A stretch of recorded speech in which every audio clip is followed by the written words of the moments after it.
Uma coisa que foi muito tendência nos anos 2000 e que explodiu muito por causa da MTV foram as bandas indie, lembra? Você quer me biografar, mas não quer saber. O lance dessas bandas era misturar tendências beatonianas com uma espécie de neo-nirvana anos 2000. Sempre que eu faço essa definição, vem uma louca do cabelo platinado me xingar pra cacete aqui nos comentários.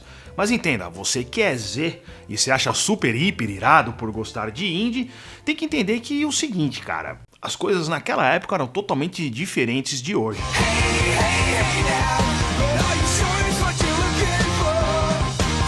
Sem contar que pro contexto da época, todas essas bandas que soavam mais rockzinho clássico acabavam sendo consideradas tudo indie, inclusive o Helicopters. Que sim, eu sei, não é indie, mas naquela época era, ô porra. Então não me venha com churumelas, menino Z, porque eu sou um velho e as minhas referências são essas. Por fim, vamos saber por onde andam essas bandas aí do dito rock indie que passavam na MTV a exaustão.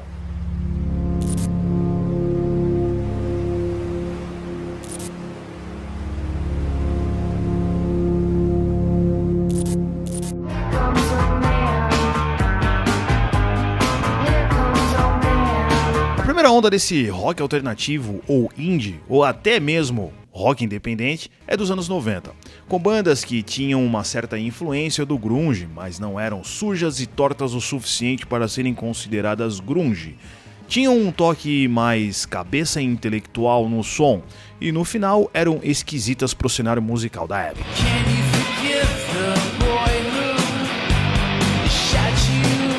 Na real, sempre foi difícil definir o que de fato era o indie, e com o decorrer dos anos, com a modernização do gênero, ainda mais aqui por terras brasileiras e a inserção de elementos nacionais, a coisa ficou mais esquizofrênica ainda. Eu não sei abrir ou quebrar sua fechadura. Diga-se de passagem, Bratislava é uma baita banda. Mas voltando para os anos 90, digamos que essas primeiras bandas eram mais simples e fáceis de definir como indie ou não.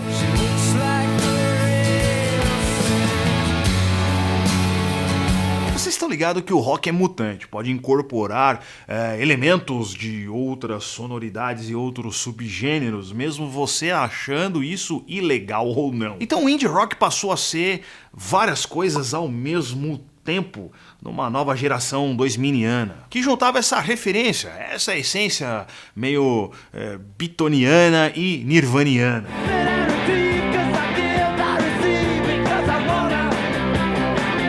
The Hives incorporou até o lance dos terninhos e cabelinhos arrumadinhos dos Beatles, mas com um comportamento e atitude menos engessado daquela fase grotesca à la boy band yeah yeah yeah. Puta saco aquilo, caralho.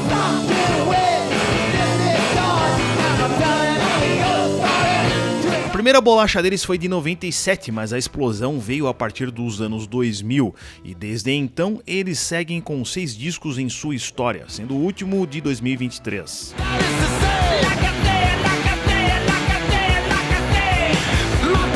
Nessa época tinha uma banda que eu odiava com unhas e dentes, o The Vines.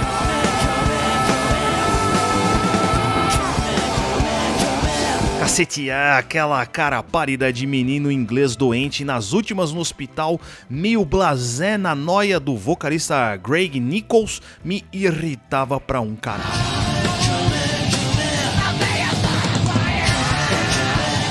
A banda continua ativa, lançou o seu último play em 2018, ou em Miracle Land, e mesmo sem lançar nada novo desde então, continua fazendo barulho por aí. A verdade é que assim, cara, particularmente falando, eu tô falando do meu gosto aqui, eu sempre achei essa coisa de bandinha de rock retrô moderna, que tenta chupar alguma coisa dos Beatles, um pé no saco. Mas hoje eu consigo digerir muito melhor o som desses caras, embora eu não vá comprar um disco deles. Agora, a única coisa que realmente não dá pra tolerar é a cara de noiaba moribundo, de menininho inglês ali, do Greg. Aquilo é irritante demais.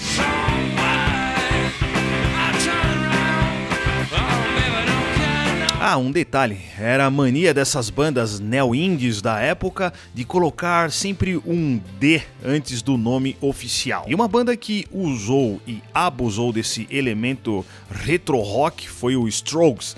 e seu maior hit, Last Night, tocava a porra do dia inteiro na MTV.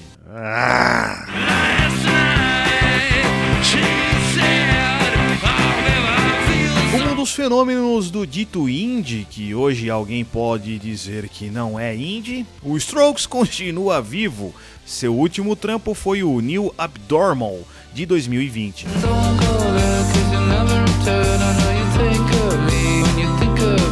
A primeira vez que eu ouvi falar dos Macacos do Ártico foi por um amigo meu da época dos meiões já não tão altos assim. Já estávamos em 2008 por aí e ele elogiou de forma primorosa a banda pra mim.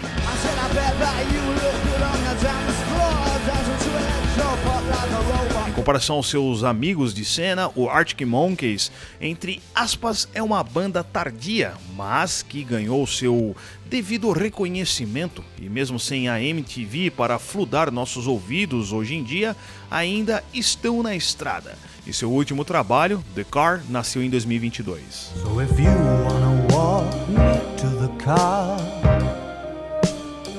O que é interessante de se observar é como várias dessas bandas começaram a mudar o som, sua pegada de som ao longo dos anos, incorporando inclusive, em alguns casos, elementos assim mais eletropop, e em outros casos, deixando o som mais clean, cadenciado, mais cabeça, largando esse conceito de rock de garagem sujo.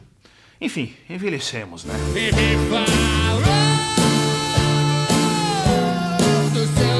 Pelas bandas DK, também tivemos um cenário pujante dessas bandas. Particularmente falando, eu gosto muito do Gran e dos Meninos do Pública. Parte de mim, quer te ver feliz.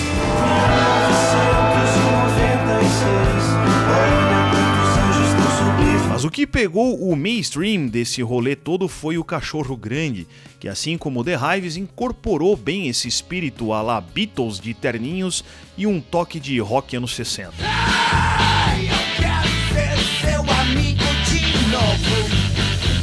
Ai, meu Deus, ainda bem que isso acabou. O Cachorro Grande fez uma tour de despedida em 2019 e depois acabou de vez.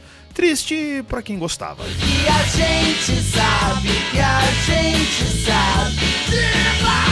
Já no cenário mais underground, quem viveu viu.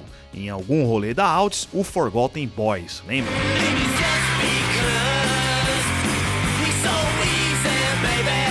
Essa era a predileta das menininhas pós-emo e agora indies, com seus cabelos cu de pato, platinado e carça justas, principalmente por causa do Chuck, que foi VJ da MTV e dava uns berros na banda.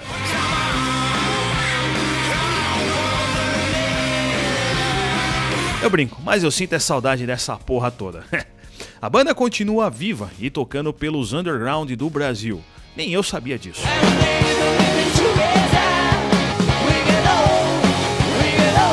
Lembrando que o Gran e o Pública, duas bandas desse cenário que eu respeito e gosto muito, encerraram suas atividades. Se eu estiver errado, coloca nos comentários aqui embaixo, porque geralmente essas bandas elas somem, entram no hiato e não declaram a seu término, né? Eu ia falar sua falência, mas enfim, seu término, vocês entenderam, né? Então comenta aqui se eu estiver errado.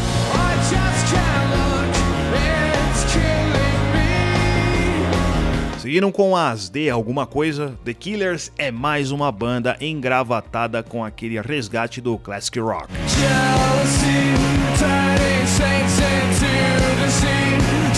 Como um dos veteranos dessa, digamos, segunda onda 2000iana do indie rock, eles continuam vivos e fortes. E desde seu último play de 2021, Pressure Machine, eles jogam singles nos streaming da vida.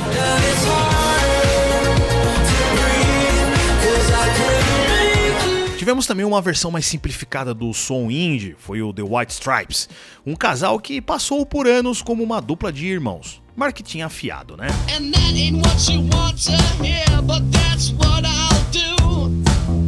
A identidade visual, a direção de arte dos clipes, de fato, eram bem interessantes, mas o som soava como mais um enlatado, fazendo referência aos anos 60, padrão de todas as bandas daquela época. O duo não existe mais, mas vale a lembrança de um tempo que foi o último suspiro da cultura pop, que criou muita coisa ao mesmo tempo. The hardest button to button.